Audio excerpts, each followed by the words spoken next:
হাসিনা বিপুর জ্বালানি তেল পাইপলাইন নির্মাণ দুর্নীতি চাপা দিচ্ছে বর্তমান সরকার। ফ্যাসিস্ট লুটেরা আওয়ামী সরকারের শাসনামলে বিদ্যুৎ ও জ্বালানি খাতে শেখ হাসিনা এবং নসরুল হামিদ বিপুর যৌথ প্রযোজনায় যে কটি আলোচিত দুর্নীতি কেলেঙ্কারির জন্ম দেওয়া হয়েছে তার মধ্যে অন্যতম হচ্ছে সিঙ্গেল পয়েন্ট মুরিং বা জ্বালানি তেল পাইপলাইন নির্মাণ কেলেঙ্কারি।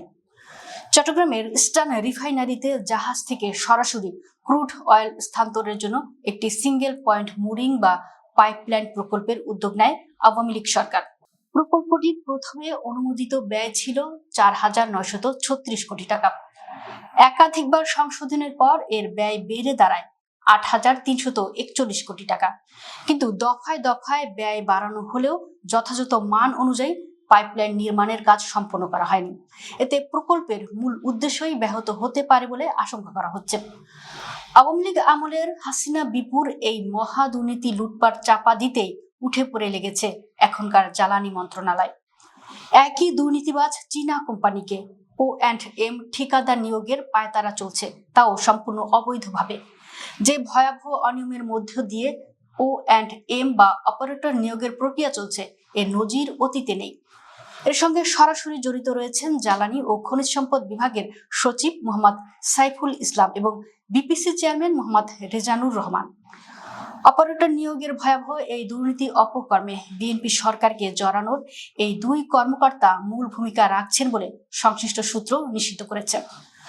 12 ফেব্রুয়ারি 2026 ছিল জাতীয় নির্বাচনের তারিখ। এই তারিখটিকে টার্গেট করেই অন্তর্বর্তী সরকারের আমলে সিঙ্গেল পয়েন্ট মুরিং এর অপারেশন এবং মেইনটেন্স ঠিকাদার নিয়োগের জন্য আন্তর্জাতিক আহ্বান করা হয়। দরপত্র জমা দেওয়ার তারিখ নির্ধারণ করা হয় নির্বাচনের 5 দিন পর, মন্ত্রিসভার শপথ গ্রহণের দিন। এটা সবারই জানা কথা, বাংলাদেশ এই নির্বাচনটা ছিল অত্যন্ত উত্তেজনাপূর্ণ। নির্বাচনী প্রচারণার সময় অন অ্যারাইভাল ভিসা সুবিধা স্থগিত ছিল। অনেক দেশ তাদের নাগরিকদের বাংলাদেশের চলাচলে ভ্রমণ সতর্কতা জারি করে। নানা অনিশ্চয়তার কারণে বিশ্বের নামকরা কোম্পানিগুলো বাংলাদেশে তাদের প্রযুক্তি দল পাঠাতে পারেনি। এ কারণে তারা পূর্ণাঙ্গ ও প্রতিযোগিতামূলক প্রস্তাব তৈরি করতে সক্ষম হয়নি। অথচ এই সময়টিকেই বেছে নেয় জ্বালানি ও খনিজ সম্পদ বিভাগ, বিপিসি ও বাইরের দুর্নীতিবাদ চক্র। O&M অপারেটর হিসেবে নিয়োগ পাওয়ার আগ্রহ প্রকাশ করে মোট 11টি আন্তর্জাতিক কোম্পানির দরপত্র কিনেছিল। কিন্তু নির্বাচন পরিস্থিতির কারণে শেষ পর্যন্ত মাত্র 3টি কোম্পানি দরপত্র জমা দিয়েছে। নির্বাচনকালীন সময়ের কথা বিবেচনা করে কোম্পানিগুলো নতুন সরকার গঠনের পরে কোনো একদিন দরপত্র গ্রহণের তারিখ নির্ধারণ করার অনুরোধ করেছিল। তাতে কর্ণপাত করেননি জ্বালানি সচিব সাইফুল ইসলাম ও বিপিসি চেয়ারম্যান রেজানুর রহমান। নির্ভরযোগ্য সূত্র মতে আন্তর্জাতিক খ্যাতিমান প্রতিষ্ঠানগুলো যাতে অপারেটর নিয়োগের দরপত্রে অংশ নিতে না পারে, এজন্যই পরিকল্পিতভাবে জাতীয় নির্বাচনের সময়টাকে বেছে নেওয়া হয়। হাসিনা বিপুর সংশ্লিষ্ট দুর্নীতিবাদ চক্রের সঙ্গে এই দুই কর্মকর্তার সরাসরি সম্পর্ক রয়েছে। জ্বালানি সচিব সাইফুল ইসলাম ও বিপিসির চেয়ারম্যান রেজানুর রহমান দুজনেই কট্টর জামাত ঘরানার এবং নিজেদের সৎ কর্মকর্তা বলে দাবি করে থাকেন। কিন্তু এদের হাত দিয়েই সংঘটিত হচ্ছে জ্বালানি খাতের বড় বড় দুর্নীতি অপকর্মগুলো। সিঙ্গেল পয়েন্ট মুরিং প্রকল্প সংশ্লিষ্ট দেশি বিদেশি দুর্নীতিবাদ চক্রের সঙ্গে বড় অঙ্কের লেনদেনে বোঝাপড়া করেই জাতীয় নির্বাচনকে দরপত্রের সময় হিসেবে বেছে নিয়েছেন এই দুই কর্মকর্তা এবং এখন এর সঙ্গে জড়িয়েছেন বিএনপি সরকারের মন্ত্রী ইকবাল হাসান মাহমুদ টুকু ও প্রতিমন্ত্রী অনিন্দ্য ইসলাম অমিতকে। প্রকল্পের মেয়াদ শেষ হয়ে গেছে 2022 সালে, কিন্তু প্রজেক্ট কমপ্লিশন রিপোর্ট এখনো চূড়ান্ত করা যায়নি। জানা গেছে মূল পরিকল্পনা অনুযায়ী প্রকল্পটি 2018 সালে শেষ হওয়ার কথা ছিল। নির্মাণ ও বাস্তবায়ন কার্যক্রম নির্ধারিত সময়ের মধ্যে সম্পন্ন না হওয়ায় বাস্তবায়ন কাল 3 দফায় 4 বছর বাড়ানো হয়। কিন্তু 2022 সালে প্রকল্পের মেয়াদ শেষ হয়ে গেলেও এখন পর্যন্ত প্রকল্পটির কাজ সরকারকে বুঝিয়ে দিতে পারেনি সংশ্লিষ্ট ঠিকাদারি প্রতিষ্ঠান। ইতিমধ্যে একাধিকবার পরীক্ষামূলকভাবে চালু করতে গিয়ে নির্মাণ কাজে ত্রুটির কারণে তা ব্যর্থ হয়।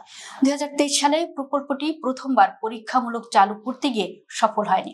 2024 সালের 24 জুন দ্বিতীয়বার আরব থেকে আগত 82,000 টন জাহাজের ক্রুড অয়েলের পরীক্ষামূলক খালাসের সময় 4 থেকে 5 ঘন্টা পরে পাইপলাইনের লিক পরিলক্ষিত হয় এবং সাগরে তেল ছড়িয়ে পড়তে থাকে, যার ফলশ্রুতিতে এই প্রকল্পের গুণগত মান ও সমাপ্তি নিয়ে প্রশ্ন ওঠে। প্রকল্পটির এখনো আনুমানিক 60 থেকে 70 কোটি টাকার নির্মাণ ও সংশোধনমূলক কাজ বাকি রয়েছে বলে সংশ্লিষ্টরা জানিয়েছে। সূত্র জানায়, এই প্রকল্পের সংশোধনমূলক সকল কাজ সম্পন্ন না হয় প্রজেক্ট কমপ্লিশন রিপোর্টও এ পর্যন্ত চূড়ান্ত করা সম্ভব হয়নি। এই প্রকল্পের নির্মাণ কাজ যারা সম্পন্ন করেছে তারাই তাদের অসমাপ্ত এবং নিম্নমানের কাজ নিজেদের মধ্যে চাপা দিয়ে রাখার জন্যই জ্বালানি সচিব ও বিপিসি চেয়ারম্যানের মাধ্যমে পিসিআর ছাড়াই পুনরায় অপারেশন ও মেইনটেন্সের দায়িত্ব বাগিয়ে নিতে চাইছে। আর এ কারণেই পরিকল্পিতভাবে এ দরপত্র আহ্বান করা হয়েছে। আন্তর্জাতিক নিয়ম অনুযায়ী পিসিআর চূড়ান্ত হওয়ার আগে প্রকল্পের অপারেটর নিয়োগের দরপত্র আহ্বানের সুযোগ নেই, কিন্তু এক্ষেত্রে সেটি করেছে জ্বালানি মন্ত্রণালয় ও বিপিসি। অর্থাৎ কোনো নিয়ম নীতি এই দুর্নীতিবাদ চক্র মানছে না। পিপিআর এরও চরম লঙ্ঘন এটি।